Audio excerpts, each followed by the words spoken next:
And this transaction went for 17 unit that went for about $582,000 per door.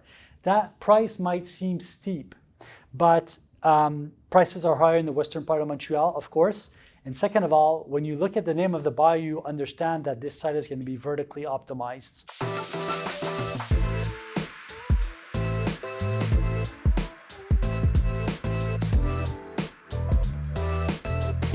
Hi, this is Thierry Samlal from PMML. Today I'm going to present you the market statistics for multifamily buildings in the province of Quebec for the month of May 2023. So we're in a special context right now. We have the interest rates which are on the rise, but we also have the TAL, which is the organism that takes care of the rent increases in Quebec and permits them, that is giving us a permission to really increase the rents this year, to really be able to corroborate the reality of what's going on with the expenses. So expense bills are going up, the rents are going up importantly also, and the rent increases this year really permit us to be much more flexible in financing and to be able to get better financing. So with the MLI Select program that is in place right now, we're getting great performance with higher rent. So that's good news for the market, and that's what's permitting in such a way to maintain our prices right now.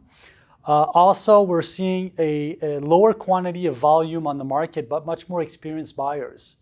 So meaning that either the buyers are experienced due to the fact that they're very active on the market, and they have been for the past 2-3 years, or we're seeing buyers that were off the market for a few years come back on the market and that are looking for deals. So there's some adaptation that has to be done there for values and cap rates, etc., because those buyers have been off the market for a while and they're not familiar of really what's going on. But in any case, we're still able to maintain prices per door, which are very, very performant, and also cap rates, which are decompressing a bit, but are staying very, very close to what we had at the beginning of the year. So let's go see the digits right now. For concrete assets, the average price per door is about $200,000 per door. Now that, of course, is for existing buildings. The newer assets are going for much more expensive per door. We're seeing prices going from, say, $390 to, say, around $475 per door. That's like the average for newer assets. But if we're staying in the existing buildings, we're still at a cap rate of about 3.95, which is very good if you're considering the fact that we were close to 3.88 not too long ago, and that we had a very important increase in interest rates. So interesting to see. Now with the concrete assets, with the MLI program, it's a little bit more difficult to optimize the assets if you're not using the affordability portion of the MLI Select program, and if you want to go towards energy efficiency, unless you have central systems, which we usually do for the hot water that we could optimize, and heating also, it's difficult to optimize otherwise with thermal pumps or other different systems with a concrete asset. But when you're working with brick and wood, and this is the next category asset that I want to look at, it's much more easily optimizable. For brick and wood, the average price per door for the province is about $137,000 per door.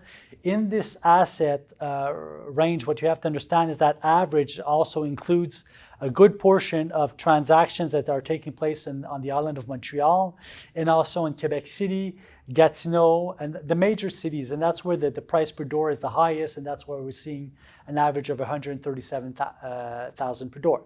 Now, of course, if we're going in certain areas of Montreal, you're going to see transactions ranging from $180,000 to $200,000 per door for smaller assets. So you have to understand that that's comprising all of the territories. The cap rates in that category is about 4.15, which is still very performant. It's decompressing a bit. The gross multiplication factor, MIBs on this, is about 15.4. So we're dropping on that also. We were closer to 16.5 also. So what that shows is that a lot of the brick and wood assets are starting to readjust in value. And that is true for smaller assets, but if you're going above 75 door and above range, the prices are being maintained. I'm going to talk to you about 2 transactions I did in that category, and that you can see that the cap rates are more towards the 3.6 to 3.8 range. Let's talk about buildings that were built after 2013, which are very popular in the market right now. The quantity of those assets on the market is dropping in the fact that what we're seeing is a lot of properties that were built in 2015, 2016, 17, 18, 19 being put on the market right now, being sold by contractors that don't want to necessarily keep them because they're going towards larger assets that they want to build and then keep. So therefore, the inventory is there. It's sinking because it's a very popular category.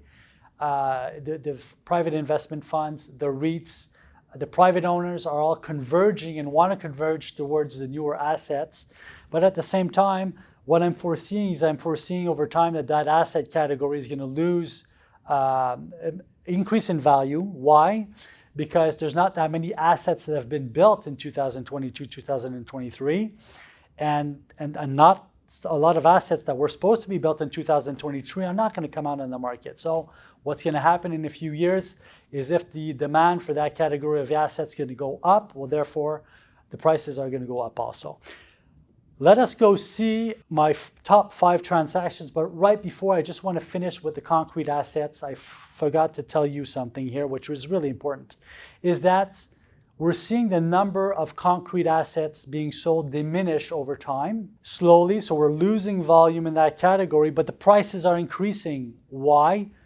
A lot of demand, less assets on the market, values are rising. The same thing that's happening for newer build multifamily buildings. Let's go see our top 5. I have a very interesting transaction that took place right in front of Parc La Fontaine, 93 unit that I sold, which was almost empty, was in the papers, but had some issues with publicity due to the fact that a lot of the tenants were removed from the asset to be able to renovate it. And so we have an owner that was there for quite a period of time. I was representing the buyer in this transaction, so I brought a buyer that specialized in the social housing, which is an organism which has also subsidies from the government, province of the Quebec, and also from the city of Montreal. And this asset was purchased with money that was subsidized and also with financing in place. A real nice collaboration between the owner and this social housing venue to be able to find a lucrative transactions for both parties in a very, very short period of time. This transaction took place in about 6 months and a half. A transaction that went for close to $210,000 per door, considering the fact that we needed to have major renos in this asset, almost a gut through. $210,000 per door makes sense for the park, the location, concrete asset, the beautiful view on the La Fontaine Park, and a beautiful view on the downtown Montreal and the city of Montreal. A lot of the half of the asset apartments are directed to the west, so it gives a nice view on the sunset for people to be able to live in a very, very nice location without necessarily having the money to pay for high rents. So interesting transaction. My top 2 was done on Claremont. For those who know Claremont, it's right next to the Glen campus, the hospital campus that was built at the corner of the Ville-Marie Highway here in downtown Montreal, smack next to downtown Montreal, and at the corner of the Carrie Boulevard, the Glen campus, which comprises different hospitals there. The asset is very close to that. 46 doors, sold for $232,000 per door. Makes a lot of sense, a lot of cachet to the site, but also a lot of capacity to raise the rents and to refurbish this 1920 asset, which is really nicely located. My third top transaction, Lincoln. For those who know Lincoln, it's right next to the towers in downtown Montreal, right next to a subway station, walking distance for more or less, and biking distance for more or less everything, including the restaurants, Sanaa Village, downtown Montreal, the mountain, the waterfront, Lachine waterfront, and also the Lachine Canal waterfront, and also downtown and the old Port of Montreal. Great location. And this transaction went for 17 units that went for about $582,000 per door. That price might seem steep, but prices are higher in the western part of Montreal, of course. And second of all, when you look at the name of the buyer, you understand that this site is going to be vertically optimized, or at least the buyer is going to attempt to vertically optimize the site and to high-rise it, and that's why the price per door makes a lot of sense at the end of the day. Another transaction I was involved with a social housing venue purchaser, 80 units, actually 79 units in Huntsic, very well located, 2 addresses side by side, close to highways, also close to the train station, public transportation, easy around there, a lot of housing also available, and a large request for apartment buildings. Why? Because there's a lot of new build being built. A lot of tenants can't pay the high rents, and also a lot of condos in that area. And this transaction went for about $240,000 per door. I was representing the buyer and the seller in this file. A 1969 building.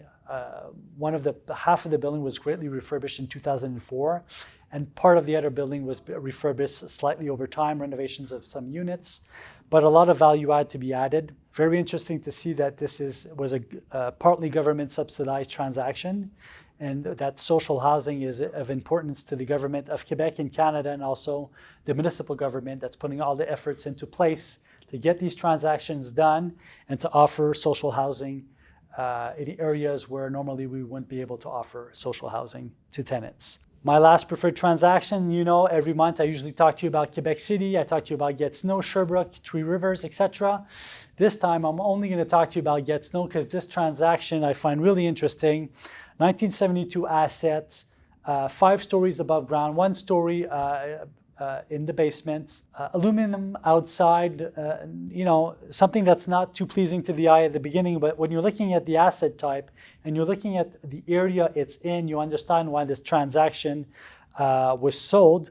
And we're talking about 48 units, a price of about $137,000 per door, a cap rate of 3.6, which makes a lot of sense. And this transaction is very close to the Gatineau Linear Park. The Linear Park there's a park in Gatineau that's linear and that serpents for a large distance, and it's much used by the tenant base in that area. And this transaction went notably at this pricing, knowing that there's a definite increase in value add that can be done over time. Now, who are the buyers? Who are the sellers? Private. They're all privates. We're not seeing that many investment funds transacting. They're more or less pens down, except for private investments funds that are really active in the market. Private buyers, people that own on their own or through their personal companies, a lot of assets are really transacting on the market.